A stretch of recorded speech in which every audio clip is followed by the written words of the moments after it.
Today, I was down at a local car show when I saw this absolutely gorgeous 1956 Studebaker Golden Hawk.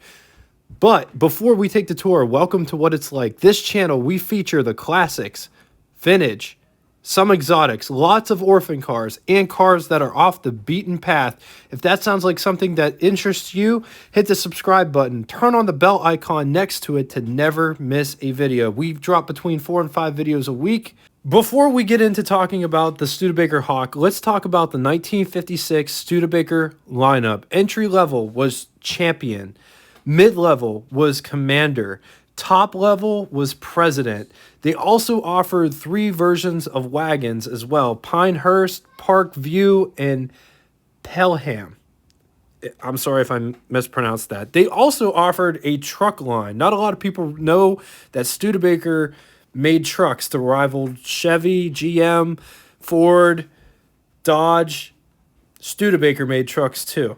All new for 1956, Studebaker offered a totally new line or model of cars for the 1956 model year called the Hawk. Hawk could be had in 4 flavors. The Flight Hawk was at the bottom, followed by the Power Hawk, then the Sky Hawk. Golden Hawk was at the top. Let's talk about the differences between the models. The Flight Hawk was the basement Hawk series car. It was a pillared coupe. The biggest difference between all of these different Hawk variants is the engine offered and the price tag. The Flight Hawk, being the basement model, didn't have a whole lot of trim. The engine was a 185 cubic inch displacement. It made 101 horsepower, Champion 6. Base price for the Flight Hawk was $1,986 and was the second best-selling Studebaker Hawk in 1956. Next in the Hawk lineup was the Power Hawk. It was also a pillared coupe. The engine was a 259 cubic inch displacement, made 170 or 185 horsepower. It was a V8. The base price was $2,101. Moving up to the Skyhawk. The Skyhawk came with a 289 cubic inch displacement, 190 horsepower or 210 horsepower V8. All of these engines so far were Studebaker engines. The Skyhawk was available as a hardtop or pillarless. It started at $2,477.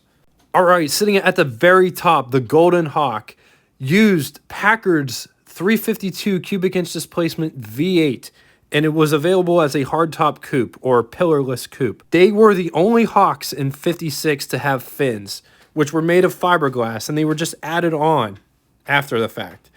All the Hawks were, essentially, was a facelifted 55 Speedster. Golden Hawk started at $3,061. The Golden Hawk name lasted from 1956 to 1958. This was another car that was very likely killed by the 58 recession. Let's talk specs. 203.9 inches long, 70.5 inches wide, 56.3 inches tall.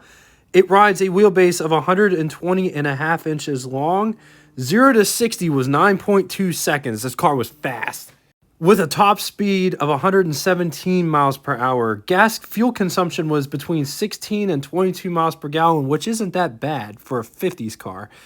Weight was 3,360 pounds, and the price was $3,061, and would be equivalent to you spending $32,894.05 in 2022 dollars. The Golden Hawk was actually designed by Raymond Loewy. 1956 total Studebaker production numbers was 69,593, of which total Golden Hawk number was 4,071 units. Moving on to the engine. The engine was a 352 cubic inch displacement Packard V8, 5.8 liters. It produced 275 brake horsepower at 4,600 RPM, 380 foot-pounds of torque at 2,800 RPM. The bore was 4 inches, the stroke was 3.5 inches, compression was 9.5 to 1. This engine had 2 valves per cylinder. It was a 16-valve V8 with overhead valves. Golden Hawk buyers had 3 transmission options: 3-speed manual, which was a Borg-Warner T85, the 3-speed manual with overdrive, and then if you wanted an automatic transmission, you could opt and get the twin Ultramatic. John DeLorean was actually hired to rework the Ultramatic. When Packard released the Ultramatic, many customers complained about how slow it was, and some drivers would actually shift in between high and low ranges manually to make it accelerate faster. DeLorean and his team was able to improve the transmission, and then they called it the Twin Ultramatic. And from what I've read, this transmission works a lot like Ford's Cruise-O-Matic. It's a 3-speed unit. The car, when selected drive, the car would actually start out in the second gear. So you'd have second and third gear in the drive mode, and low mode was the only way to get into first gear, and one could only put it in low to get that, or mash on the accelerator and it goes to low and then accelerates through the gears. If I'm wrong about that, in the comment section below, please. Moving on to some Studebaker Hawk features. All new for 56 was the 12-volt electrical system, fiberglass dashboard, engine turned facing, Stewart Warner gauges, 160 mile per hour speedometer, 6,000 RPM tachometer, no idiot lights, gauges for everything so the driver could keep an eye on everything because that's the way God intended it. Cigar lighter, glove compartment light, and electric windshield wipers.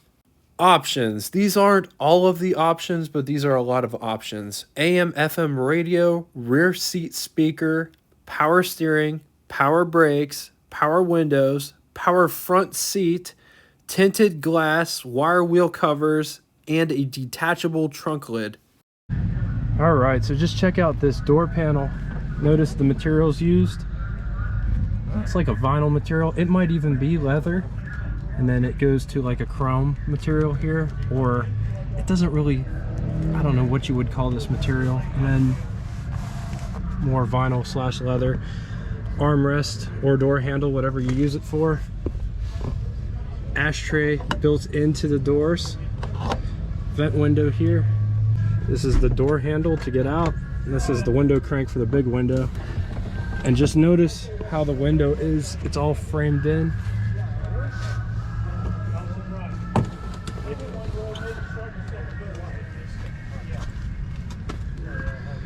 Just check this out. This is how the rear windows work.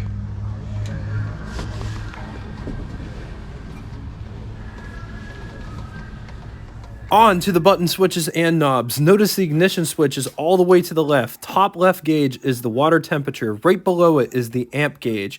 The larger gauge right off to the right is the speedometer, as well as has the odometer inside of it.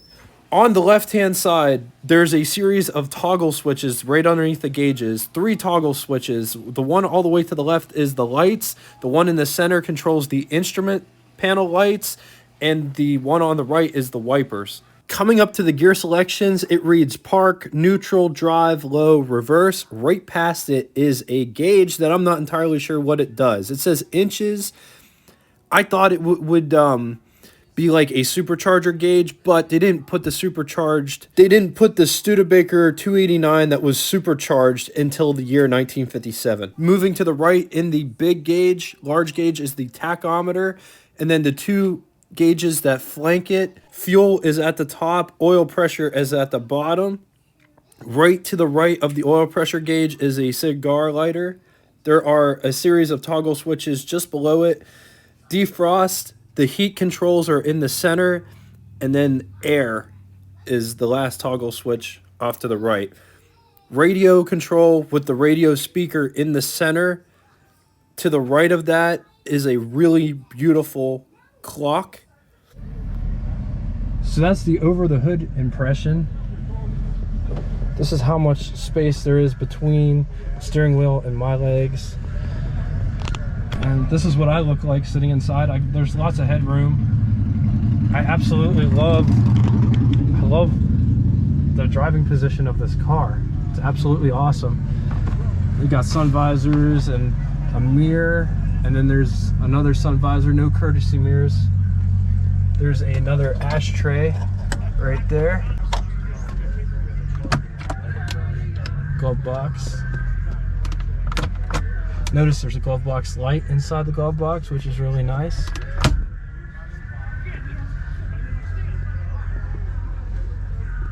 There is this switch right underneath the radio speaker. Not sure what it does. If you know, in the comment section below, please. All right, on to the pros and cons section. I'm getting all these pros and cons from the complete book of collectible cars, Blue Chip Auto Investment 70 Years from 1930 to 2000, written by Richard M. Langworth and the Auto Editors of Consumer Guide. On the positive, strong appreciation potential, flashy looks, impressive acceleration, and high-speed cruising abilities. Against it, thirsty. Don't take on better balanced sports cars on winding roads. This was one of the most underrated cars of the 50s.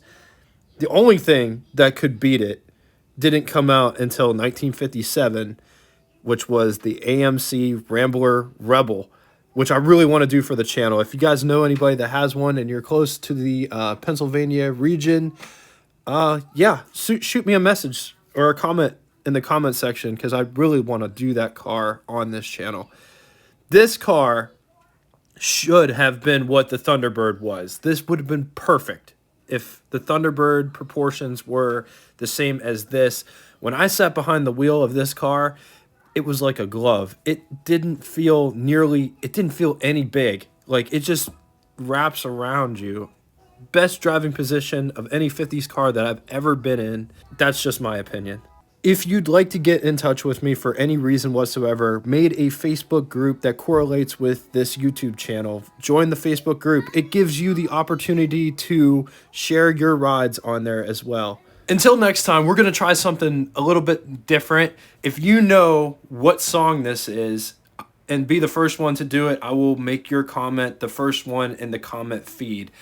I'm not bragging, babe, so don't put me down, but I've got the fastest set of wheels in town. When something comes up to me, you don't even try, 'cause if I had a set of wings, man, I know she could fly. Thank you all so much for watching, and until next time, toodaloo!